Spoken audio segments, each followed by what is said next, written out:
Casse-tête, devinette, mots croisés. Mario Dumont a la solution à tout.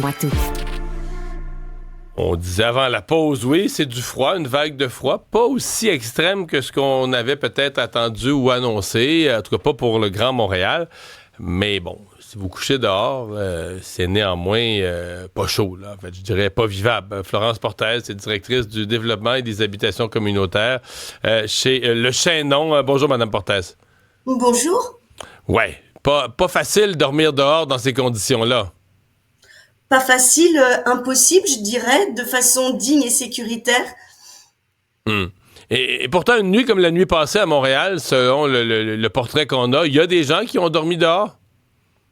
Vraisemblablement, puisqu'il y a un certain nombre de personnes qui rejoignent pas les refuges, mais nous faisons, nous, comme réseau communautaire, notre maximum pour être sûr d'avoir la capacité de les accueillir, quelles que soient les conditions climatiques, que ce soit hier soir et les 364 autres nuits qui vont suivre.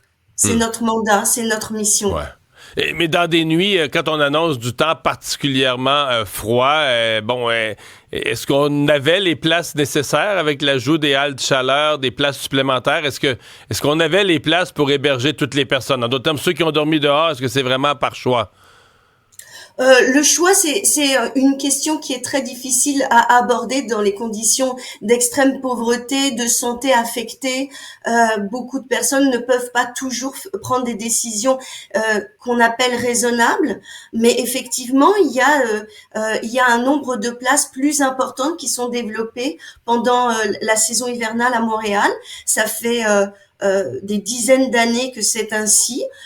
Aujourd'hui, ce que le réseau communautaire demande, c'est que les mesures d'urgence ne soient pas des solutions, mais soient abordées comme telles.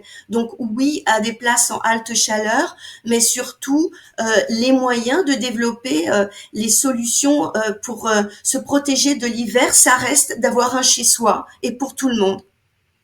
Ouais.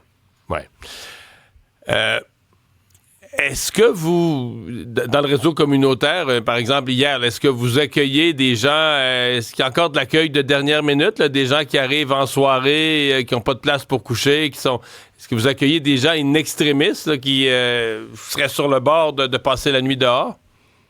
Ça peut arriver dans notre ressource comme dans les autres ressources, mais les femmes qui vivent en situation d'itinérance connaissent bien le réseau et ce ne sont pas celles qui ont le moins de recours dans des situations d'urgence. Ce qui peut y avoir comme situation d'urgence, c'est des femmes justement qui viennent d'arriver en situation d'itinérance, qui connaissent moins la façon de s'orienter à travers les services.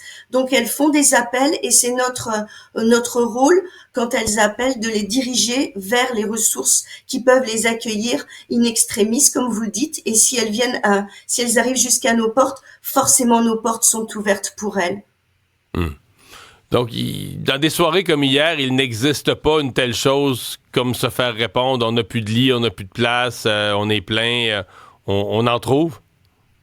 On en trouve. Oui, ça peut arriver qu'on n'ait plus de place, mais on laissera pas la personne sans solution. Si elle est à nos portes, on l'accueille, on la fait rentrer, on la réchauffe, on l'habille convenablement, on la nourrit, le temps de nous donner quelques heures ou le temps de pouvoir rejoindre nos partenaires et au besoin de la faire transporter là où il y aurait plus de place.